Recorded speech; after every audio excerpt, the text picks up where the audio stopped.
Olá! Existe uma guerra invisível acontecendo agora mesmo nos campos agrícolas do mundo inteiro. De um lado, as culturas que nos alimentam. Do outro, as plantas daninhas, sabe? Aquelas que competem por tudo: luz, água, nutrientes. E a principal arma nessa batalha? Herbicidas. Mas como é que uma planta, um pé de milho, por exemplo, sobrevive a um veneno que foi feito justamente para matar outras plantas? Bom, é isso que a gente vai desvendar agora. Vamos mergulhar nesses mecanismos de defesa incríveis que elas desenvolveram. Para entender essa história toda, a gente vai passar pelo dilema do herbicida, depois vamos dar uma olhada em duas estratégias de defesa geniais das plantas. Na sequência, a gente vê como a ciência está entrando em campo e, por fim, as consequências dessa, digamos, corrida armamentista biológica. Então, para começar, a gente precisa entender o problema básico, aquele que todo agricultor enfrenta. É um desafio que está bem no coração da agricultura moderna. A pergunta parece simples, né? Mas a resposta, nossa, é muito complexa. Como ser tão seletivo quando o alvo e aquilo que a gente quer proteger são biologicamente quase a mesma coisa? E aqui está o pulo do gato. Tanto a planta daninha quanto a cultura, seja milho, soja, o que for, são plantas. Elas compartilham processos biológicos muito parecidos. Então é claro que um produto químico feito para parar um processo vital em uma tem um potencial gigantesco para fazer o mesmo na outra. É um equilíbrio super delicado. Certo, então como uma planta de milho sobrevive a um spray que acaba com as plantas daninhas em volta? A primeira linha de defesa é uma espécie de truque genético, um disfarce molecular para lá de engenhoso. Vamos ver como isso funciona. Para entender essa defesa, a gente precisa falar rapidinho sobre enzimas. Pensa nelas como as operárias de uma fábrica dentro da célula, fazendo tarefas essenciais para a vida. Muitos herbicidas são, na verdade, sabotadores. Eles encontram uma enzima super importante, tipo a enzima ALS, e simplesmente a desligam. Sem ela, a planta não consegue mais produzir aminoácidos e, bom, ela morre. Essa interação funciona exatamente como uma chave e uma fechadura. A molécula do herbicida é a chave e ela tem o formato certinho para se encaixar no sítio ativo da enzima, que é a fechadura. Quando a chave entra e gira, pronto, a fechadura está bloqueada. É o que herbicidas como as sulfonilureias fazem. Eles bloqueiam a enzima ALS e a fábrica de aminoácidos da planta para de funcionar. Agora vem a parte genial da defesa.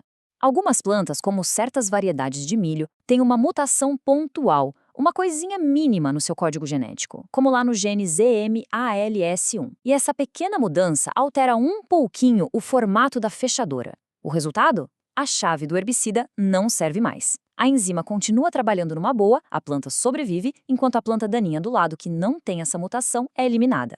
Impressionante, né? Mas alterar o alvo não é a única estratégia. Algumas plantas têm uma defesa ainda mais ativa, mais sofisticada. É menos sobre mudar a fechadura e mais como ter um segurança particular que neutraliza o invasor antes que ele chegue perto do alvo. E para isso, conheçam a superfamília de enzimas citocromo P450. Essas enzimas são verdadeiras heroínas anônimas da desintoxicação nas plantas.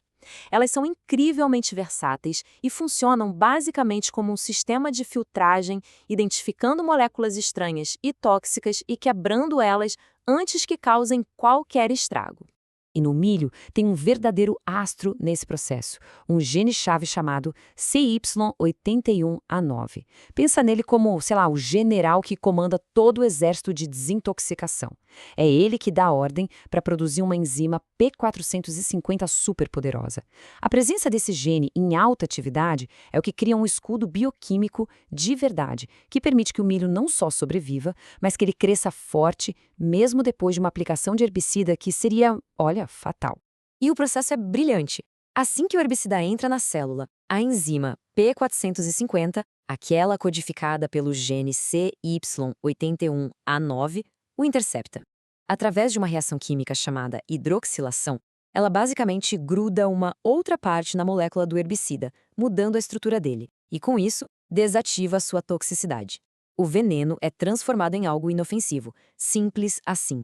A eficácia desse escudo genético é incrível. É o trabalho do CYP81A9 que permite ao milho tolerar herbicidas bem potentes como o nicosfuron, o metossulfuron e o mesotrione. Essa capacidade de metabolizar o veneno é o que cria a tal seletividade, que é tudo que um agricultor precisa no campo. Ok, depois de entender essas defesas naturais, a ciência deu o próximo passo lógico. E se a gente pudesse pegar esses truques genéticos e, digamos, instalar de propósito nas nossas culturas? E é aí que a gente entra na era da engenharia genética. Aqui a gente tem a caixa de ferramentas da biotecnologia moderna. Ferramentas como o CRISPR que vemos aqui funcionam como tesouras moleculares de altíssima precisão. O princípio é o seguinte: os cientistas conseguem usar essas ferramentas para encontrar um gene específico, como aquele da enzima ALS, e fazer uma edição cirúrgica. Eles podem, por exemplo, recriar de propósito aquela mutação que muda a fechadura que a gente viu antes, só que agora de forma rápida, precisa e em praticamente qualquer cultura. Só que essa história tem uma reviravolta. Na biologia, toda ação tem uma reação. O uso massivo de herbicidas e de culturas resistentes criou uma pressão seletiva gigantesca no campo. E isso levou a uma consequência não intencional, que hoje é um dos maiores desafios para a segurança alimentar no mundo. As mesmas forças da evolução que deram às culturas suas defesas também estão agindo, e muito, nas plantas daninhas. Como a gente vê aqui, ao longo das décadas, mais e mais espécies de plantas daninhas desenvolveram suas próprias resistências, muitas vezes usando exatamente os mesmos mecanismos. Desde o picão preto lá nos anos 90 até o problemático caruru, estamos numa constante corrida armamentista biológica. Isso tudo nos deixa com uma pergunta para pensar. Será que a nossa busca por um controle perfeito das plantas daninhas está, sem querer, forjando um adversário cada vez mais forte? Esse é o paradoxo da agricultura moderna, uma batalha que continua entre a nossa engenhosidade e a força implacável da evolução.